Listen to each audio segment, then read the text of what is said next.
Nós estamos aqui na OCERGS, que é a Organização das Cooperativas do Estado do Rio Grande do Sul, em Porto Alegre.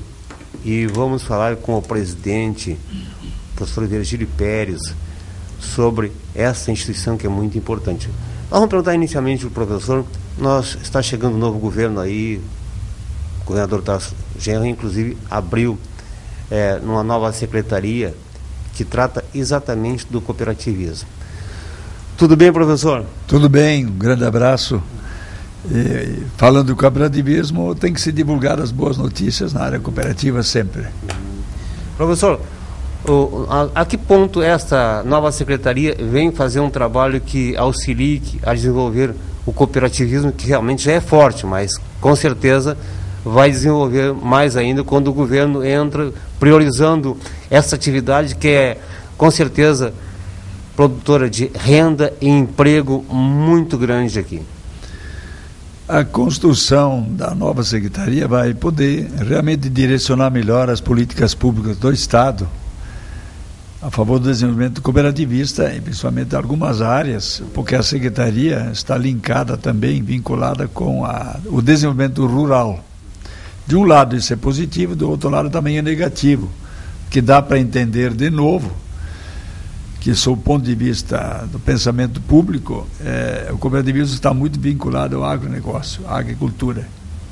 Mas, de qualquer maneira, a secretaria veio bem, porque há muitos anos, há 40 anos, o Rio Grande do Sul desejava isso, que tivéssemos um órgão mais definido a favor do desenvolvimento das cooperativas para fazer políticas, primeiro, de integração entre o Estado e a necessidade das cooperativas, e as cooperativas propondo políticas públicas através da secretaria para que o Estado, então, tome decisões em torno disso.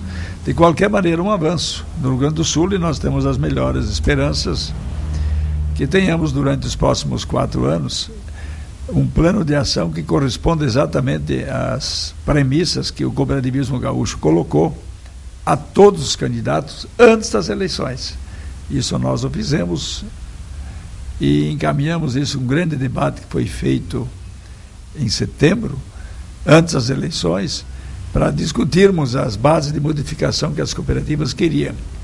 São praticamente 5, 6 pontos essenciais, entre os quais se destacam a questão do meio rural, uma mudança do ICMS na energia elétrica até 100 quilowatts, que atinge hoje um ICMS para o pequeno produtor na ordem de 12%. E nós queríamos uma equalização de acordo com o tamanho da propriedade do produtor rural e também de acordo com o tamanho do consumo dessa energia em alíquotas diferenciadas, que começassem um patamar de 2% de alíquota e fosse até 8%.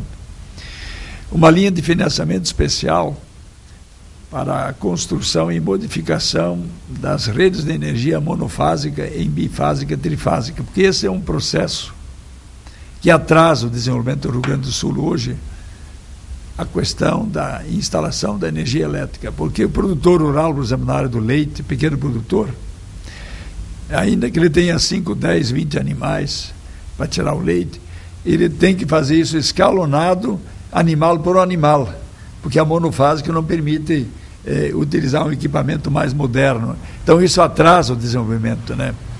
E ele não tem recurso suficiente para investir 5, 6 mil reais para fazer a adaptação do monofásico para trifásico. Então é um projeto de financiamento que a gente está pedindo com juros extremamente subsidiados do Pronafin de 2% ao ano e um prazo dilatado de tal modo que o produtor, com o incremento da produção leiteira, ele possa pagar esse investimento. Também queremos uma atenção especial à mudança do Fundo PEN-RS. É um equívoco dos últimos governos. O Fundo PEN-RS, ele traz empresas, todo mundo quer, mas só que as empresas que se estabelecem no agronegócio, elas visam tão e exclusivamente entrar na cadeia da comercialização e não da produção. Eles têm que ter compromisso também em produzir matérias-primas. Então a nossa proposta concreta na mudança do Fundo PEN, cujo projeto já tramita na Casa Legislativa, é fazer com que o a empresa beneficiada com o Fundo PEN invista, no mínimo, um percentual de 20% do recurso que ela alcança de financiamento pelo Fundo PEN, invista em projetos agroindustriais para gerar matéria-prima. Ele não pode simplesmente chegar e invadir a cadeia de comercialização, porque ele está melhor estruturado a partir do Fundo PEN financeiramente, tem incentivos fiscais, e ele começa a desequilibrar a cadeia produtiva, o que aconteceu na área do leite em 2008, 2009 e 2010. Então nós precisamos corrigir essa falha lamentável e também queremos que a OCEGS, que representa hoje 10% do PIB gaúcho, possa estar no colegiado maior do Fundo PEN. Nós estamos excluídos, não sei por que razão, mas precisamos participar desse debate mais diretamente para defender os interesses das cooperativas. Na área habitacional, no setor mais urbano, o que nós estamos lutando é que o Estado, dos 3.500 imóveis que ele detém no Rio Grande do Sul, ele possa alcançar para as cooperativas uns 100 imóveis de propriedade do Estado, transferi-lo para as cooperativas com uma linha de financiamento razoável e juro baixo, para que as cooperativas possam construir aí 15 mil moradias a mais, que nós podemos construir em cima desses imóveis já cadastrados. E isso no setor da habitação. No setor da saúde, nós muito desejaríamos que houvesse realmente uma parceria maior, tal qual como diz a Constituição. O Sistema Único da Saúde deve valer-se de instituições não lucrativas, instituições de fins não econômicos, mas de fins sociais, e as cooperativas estão nesse rol, para complementar áreas de serviço da saúde. E nesse momento nós estamos aí um problema sério na área da saúde, porque a Agência Nacional da Saúde, indireta ou diretamente, sempre influencia por ações que não são bem adequadas ao processo cooperativo. Então nós temos grande interesse para que essas mudanças ocorram na área da saúde, e estamos esperançosos por isso. No crédito,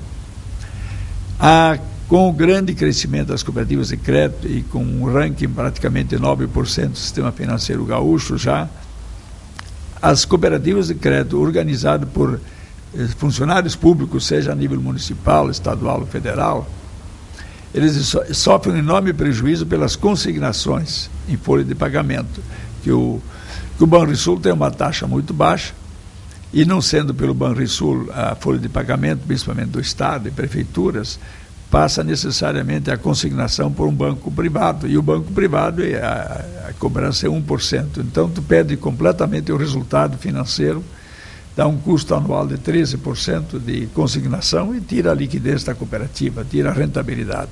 Então, isso também tem que ser alterado, e nós desejamos fazer essas mudanças. São as principais reivindicações dos setores. No setor cooperativista, além do mais, queremos ser grandes parceiros para que se defina a nível federal a questão da política florestal. O cooperativismo do Rio Grande do Sul é feito de 82% por pequenos produtores rurais. Qual é a posição da OCEGS sobre a questão do Código Florestal que está para ser votado, que está sendo uma discussão assim muito grande? O projeto que estamos tratando nesse momento, que é do Aldo Rabelo, é o nosso projeto, construído a duras penas, com a participação do sistema OCB, outras instituições nacionais. Nosso projeto é aquele, porque ele visa fundamentalmente compensar área de preservação permanente com área de reserva legal. Isso é fundamental na pequena propriedade do Rio Grande do Sul, porque o produtor rural, que tem hoje 15 hectares, e sobrevive desses 15 hectares, ele no mínimo tem 5 hectares ecologicamente já preservados, ou por declives, ou por baixadas, ou por outras razões, ou por mata, ou por replantio, reflorestamento, ele já preserva isso.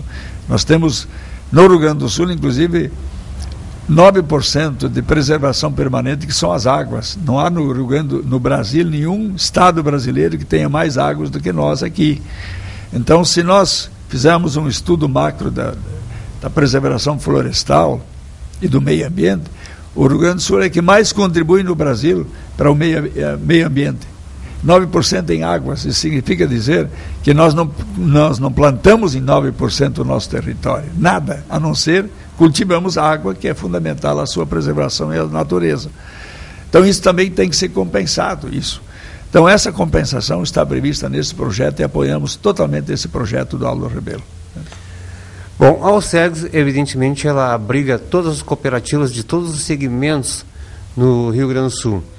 Com certeza, como você falou, é responsável por 10% do PIB do Rio Grande do Sul. Mas há um segmento em especial, que é o segmento da cadeia alimentar, das cooperativas do agronegócio, e que muito preocupa, que é a questão da colheita dos cereais e depois os seus abrigos em silos. Nós corremos um risco muito grande de não termos onde colocar a nossa produção.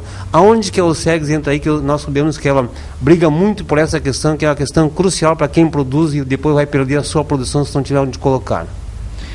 A capacidade estática de armazenagem de grãos do Rio Grande do Sul é boa. Até na cooperativa ela está superdimensionada. Nós temos uma capacidade estática de 17 milhões de toneladas e as cooperativas não colhem isso. O Estado tem 23 milhões de toneladas de grãos para capacidade de armazenamento. Acho que o Brasil tem dificuldades maiores nessa área de armazenagem, mas o Rio Grande do Sul está relativamente bem. O que existe é a perda de grão, por causa da infraestrutura das estradas, que não estão boas.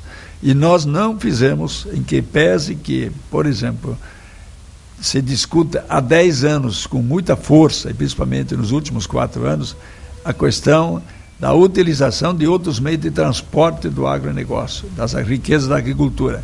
Não seja mais por 4 rodas, por pneu, ou 6 que sejam, né? Mas tem que ser aquilo que é o lema mundial conhecido, né? Na Europa, da primeira estrada vicinal caminhão até o primeiro trem, o primeiro navio. Não tem trem e não tem navio praticamente no Rio Grande do Sul. Só tem navio quando o produto vai para fora, né? Internamente nós não temos transporte pluvial, quando temos é muito incipiente, e poderíamos tê-lo porque temos muita água no Rio Grande do Sul, muito mar encostando o Rio Grande do Sul. Aliás, um país privilegiadíssimo, com 8 mil quilômetros de comprimento de mar, e não se utiliza praticamente nada. A Índia, que é um país encostado também, só para ter uma ideia, lá temos uma cooperativa com 400 navios, só uma cooperativa. O Rio Grande do Sul tem 17 navios, inteiro, não temos mais nada. Então significa essa grande diferença do transporte nosso, que infelizmente o Juscelino Kubitschek, nos anos 50, optou pelo transporte mais de caminhões, de cargas, e o Rio Grande do Sul e o Brasil paga essa conta da perda de grão, que é na ordem de 14%, os transportes de grãos. Então isso nós temos que trabalhar. Agora podemos trabalhar como isso? Melhorar a estrutura do trem, do transporte de trens, né? Chatas, que ainda a antiga Central Sul tinha muito transporte de chatas, isso também dava uma economia muito grande. E hoje, só para exemplificar, levar uma saca de soja de Santa Rosa por caminhão até o Porto de Rio Grande, o custa R$4 por saca, ou seja, tira toda a rentabilidade do produtor. Agora, se fosse por chata, é 50 centavos. E de Cachoeira, uma cooperativa de Cachoeira leva o seu arroz para o Porto de Rio Grande a 50 centavos a chata. Mas leva mais dias, mas não importa, o custo diminui. De modo que nós temos que fazer grandes inovações em políticas públicas na área do transporte de mercadorias da agricultura. No Rio Grande do Sul, o dever de casa não é construir mais armazéns, o dever de casa é melhorar a infraestrutura, melhorar as estradas, o transporte e principalmente explorar o modal do transporte ferroviário e navegação. Mas o nosso problema é de logística mesmo. O custo da logística é o custo mais caro das cooperativas. O custo operacional mais caro hoje é a logística e o transporte. É lamentável. E transporte é infraestrutura. Nós temos situações no passado até meio interessantes. Cooperativas houveram que fizeram estradas vicinais, construíram pontes. Até um determinado momento, o sistema cooperativista, a nossa OCEGS, interviu num processo, isso faz vários anos, que uma empresa cooperativa estava construindo uma ponte, porque o Estado não fazia, e aí a produção tinha que ser escoada. De forma que não é o papel das cooperativas cuidar da infraestrutura. Então, por isso que é importante políticas públicas adequadas. E as políticas públicas têm que ser concentradas fundamentalmente na área da melhoria da saúde, na área da melhoria da educação, e a educação para nós é profissionalizante. Não adianta ser, cursos de nível superior, nós temos que preparar gente de nível médio, técnicos, é isso que o Brasil precisa. Hoje, se tivéssemos, aqui na casa, nós não conseguimos selecionar um empregado para cuidar das questões de instalações hidráulicas, não vamos contratar um engenheiro, mas seria um técnico em hidráulica ou eletricidade, e não existe no mercado, é porque nós não nos preparamos.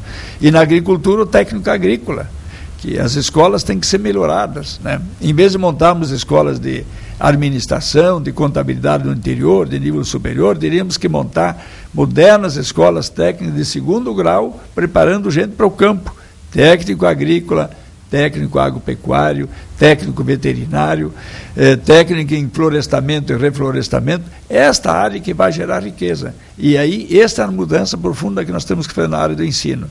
E principalmente, além do ensino da saúde, cuidar da infraestrutura.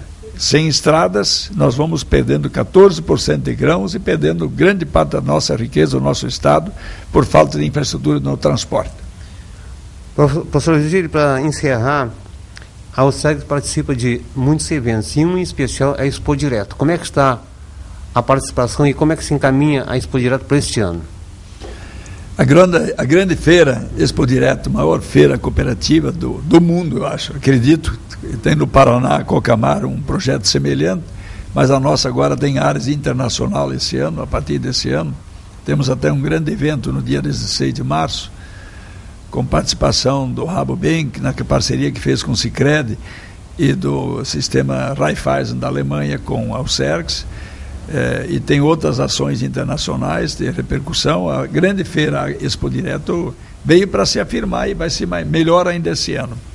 As perspectivas são boas da colheita, os produtores estão animados, com certeza absoluta a feira vai estabelecer todos os recordes do Rio Grande do Sul em termos de feira. É preciso dizer o seguinte quanto à nossa Expo Direto, e o público é bom que saiba. Na avaliação internacional, quando se tem informações de quais são as melhores feiras do mundo, a Expo Direto está sendo considerada a mais bem organizada e a mais limpa feira que podem existir no mundo inteiro, por duas organizações, por uma organização cooperativa. Portanto, a Cotrijal é nosso orgulho, é uma cooperativa entre tantas outras 700 e poucas que temos no estado. A Cotrijal é nosso orgulho, é a nossa referência para dizer que é possível sim uma agricultura de precisão, onde o produtor vai todos os anos conhecer a inovação tecnológica, as novas máquinas, para que possa produzir, aumentar mais a sua produção e produtividade. E, de outro lado, as empresas que produzem equipamentos, produzem genética, produzem tudo que o produtor precisa para cultivar, também se moderniza na medida que os produtores também querem novas exigências de mercado. Então, eu considero a Expo Direto a grande universidade cooperativa rural. É o meio pelo qual os sócios levam as suas ansiedades, os produtores levam as suas necessidades e as empresas estão atentas para adaptar a essas suas necessidades. Então, esse intercâmbio permanente entre a cultura teórica e a cultura prática que o produtor tem, faz com que a Expo Direto seja uma das melhores feiras do mundo, hoje para a aprendizagem rural e desenvolvimento da comunidade do interior do Rio Grande do Sul. O beneficiado é o Rio Grande do Sul e o Brasil. Professor, as suas considerações finais aqui para o Mercado Rural TV e uma mensagem para o sistema cooperativismo, não só do Rio Grande do Sul, mas do Brasil, porque com certeza a OCERGS é vista e ouvida em todo o Brasil. A mensagem é uma só, né? Nós temos uma proposta alternativa da economia de mercado, quanto à economia de mercado, que às vezes não tem limites, porque ele visa apenas não fins sociais, mas econômicos tão somente. E o cooperativismo é uma proposta que divide a riqueza gerada. Ela democraticamente age entre os grupos, divide o poder entre as pessoas iguala as pessoas, mas de outro lado, quando gera riqueza, ela também divide essa riqueza. Então, a proposta alternativa a nível de Brasil é uma alternativa, sim, para melhorar a felicidade das pessoas, a felicidade das famílias, que haja mais renda e essa renda é redistribuída para todos, de modo que o cooperativismo faz o seu grande papel revolucionário e inovador de gerar uma sociedade mais justa e mais igualitária. Mercado rural, a fonte do agronegócio.